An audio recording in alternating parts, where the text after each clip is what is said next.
అయితే ఈరోజు తెలంగాణ భవన్లో ఇంత అద్భుతంగా ఈ కార్యక్రమాన్ని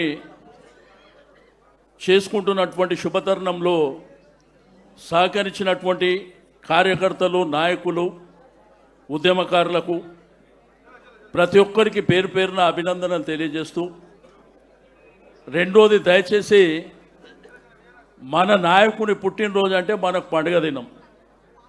అందుగురించే అద్భుతమైనటువంటి వంటకాలు పెట్టినాము, అన్నీ కించుకాటే. కాబట్టి అందరూ కూడా దయచేసి ప్లేస్ కూడా విశాలంగా ఉంది, అందరూ భోంచేసి పోవాలని చెప్తూ, ఇప్పుడు మన ముఖ్య అతిథి గారు మాట్లాడే ముందు, జననం మరణం అనేది సర్వసాధారణం. మనిషి పుడతాడు, చస్తాడు. కానీ చరిత్రలో కొంతమంది వ్యక్తులు మిగులుతారు. రాజకీయ పార్టీలు రావడం సహజం. పార్టీలు వచ్చిన తర్వాత కొంతమంది ఎమ్మెల్యేలు, ఎంపీలు, జిల్లా పరిషత్ కావడం కూడా సహజమే. ఓసారి ఓడొచ్చు, ఓసారి గెలవచ్చు. కానీ భారతదేశ చిత్రపటంలో ప్రాణాలని సైతం లెక్క పెట్టకుండా తెగించి కొట్లాడి ఈ భారతదేశ ఇండియా చిత్రపటంలో ఒక తెలంగాణని తెచ్చినటువంటి నాయకుడు కేసీఆర్. ఆ చరిత్రని ఈ దేశం కాదు, ప్రపంచంలో ఎవడు చెరపలేడు. ఈ మధ్యలో తూతూ మంత్రంగా ఏది మాట్లాడినప్పటికీ ఆ భారతదేశ చిత్రపటాన్ని ఎవడన్నా మార్చగలుగుతాడా? మార్చే సాధ్యమవుతుందా? మొన్న ఎలక్షన్లు కూడా, ఇవాళ కూడా టీవీలు, పేపర్లు చూసినాం, మొన్న కూడా చూసినాం. ఏదైనా కానీ తాత్కాలికమే.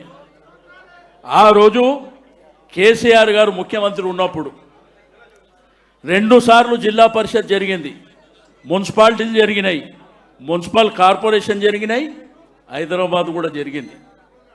100% స్ట్రైక్ రేట్తోని అన్నీ మనకే వచ్చినాయి. కానీ ఈ కాంగ్రెసు ఈ దుర్మార్గమైనటువంటి పరిపాలనలో పంచాయతీ ఎన్నికలు జరిగితే ఏం జరిగినాయి చూసారు. 35 నుంచి 38% మనకు వచ్చినాయి. నిన్న మొన్న మున్సిపాలిటీసు, కార్పొరేషన్ల దౌర్జన్యాలను చూసినాం రాజకీయాలలో. కానీ పోలీసు రాజ్యాన్ని నడిపిస్తూ గెలిచిన వాళ్ళని ఎత్తుకపోతురు, గెలవకముందు ఎత్తుకపోతురు. మరి ఇదే 2.5 సంవత్సరాలు అయినాక ఏడిగిపోతారు. మరి మాకేందంటే చేప పిల్ల గీత నేర్పించినట్టు మాకు తెలియనోళ్ళ కానీ నేర్పిస్తున్నారు. బిడ్డ మీరు, మా నాయకుడు మాకేం చెప్పిండు? మీరు మాట్లాడేటప్పుడు నోరు జాగ్రత్త, నువ్వు వేసుకునే బట్టలు జాగ్రత్త, నువ్వు ఫంక్షన్కు పోతే జాగ్రత్త, జనాలతోని మాట్లాడితే కూడా జాగ్రత్తగా మాట్లాడమని మా నాయకుడు చెప్పిండు. ఇప్పుడేమో తొండలు. మా మన్మడు అడుగుతున్నాడు, నాకు ఈ తొండ అంటే ఏంది తాత అంటే ఇప్పటి జనరేషన్కు ఏమి నేర్పిస్తుంది. రెండోది, మొన్న జరిగినటువంటి ఎన్నికల్లో కరెక్ట్ 3 రోజుల ముందు జూబ్లీహిల్స్లో ఎట్లయితే 200 కోట్లు ఖర్చు పెట్టిర్రో, మళ్ళా 3 రోజుల ముందు ఊర్లు, గ్రామాలు విచ్చలవిడిగా. ఆ రోజు కేసీఆర్ గారు లోకల్ బాడీ ఎలక్షన్ జరిగితే ప్రచారానికి ఎక్కడ పోలే, మంత్రులు ఎక్కడ పోలే. మొన్న కూడా కేటీఆర్ గారు, హరీష్ రావు గారు కూడా వారి యొక్క నియోజకవర్గాలకే పరిమితంగా పనిచేశారు. ఎవరన్నా మన నాయకులు అన్నా మీరు కంపల్సరీ రావాలంటే పక్కనే పోయారు. కానీ మనకు వచ్చినటువంటి రిజల్ట్స్ చూసారు కదా, బ్రహ్మాండంగా. మొన్న పేపర్లలో ఏదో రాశారు, టీవీలలో. నేను మొన్న కేటీఆర్ గారు పక్కన కూర్చొని చెప్పిన, నిన్నగాక మొన్న ఈనాడు పేపర్ చదవండి. అధికారంలో ఉన్నట్టు కాంగ్రెస్ వానికి 15 లక్షల ఓట్లు వచ్చినాయి, అధికారంలో లేని మనకు 10,879 ఓట్లు వచ్చినాయి. దీన్ని ఎవడన్నా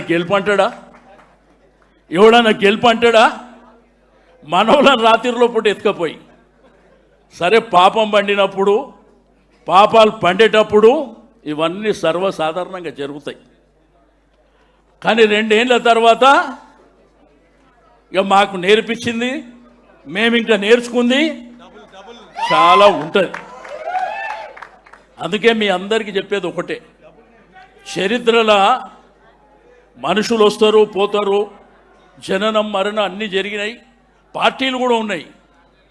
కానీ ఒక దేశ చిత్రపటంలో ఒక రాష్ట్రాన్ని సాధించినటువంటి ఏకైక నాయకుడు కేసీఆర్ చరిత్ర ఉన్నంత వరకు ఉంటాడు.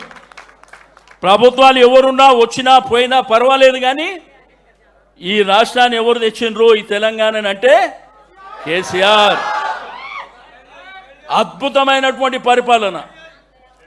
కాబట్టి మనం అందరము వారి జన్మదినాన్ని బ్రహ్మాండంగా జరుపుకోవాలనేటువంటి సంకల్పంతో రాష్ట్రంలో రక్తదాన శిబిరాలు, ఆలయాల్లో పూజలు, మసీద్లో ప్రార్థనలు, చర్చులలో ప్రార్థనలు, మన వాళ్ళు ఎక్కడికక్కడ మన పండుగ దినాన్ని ఘనంగా జరుపుకునేటువంటి రోజు. కాబట్టి ఈరోజు ఈ కార్యక్రమాన్ని మరి అద్భుతంగా నిర్వహించుకోవాలని మీ అందరికీ మరోసారి రిక్వెస్ట్ చేస్తున్నా.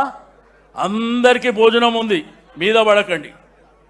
కుళ్ళ జాగా కూడా చాలా కుళ్ళ పెట్టినాం, అక్కడ కౌంటర్లు కూడా ఎక్కువ పెట్టినాం. ఈ కార్యక్రమం మన ముఖ్య అతిథి గారు మాట్లాడిన వెంటనే నేను మా ముఖ్య అతిథి గారికి, మా ప్రత్యేక అతిథి గారికి, మా మాజీ మంత్రులకు మీరు కూడా దయచేసి భోజనం చేసి పోవాల్సిందిగా మీ అందరి ప్రక్కన రిక్వెస్ట్ చేస్తూ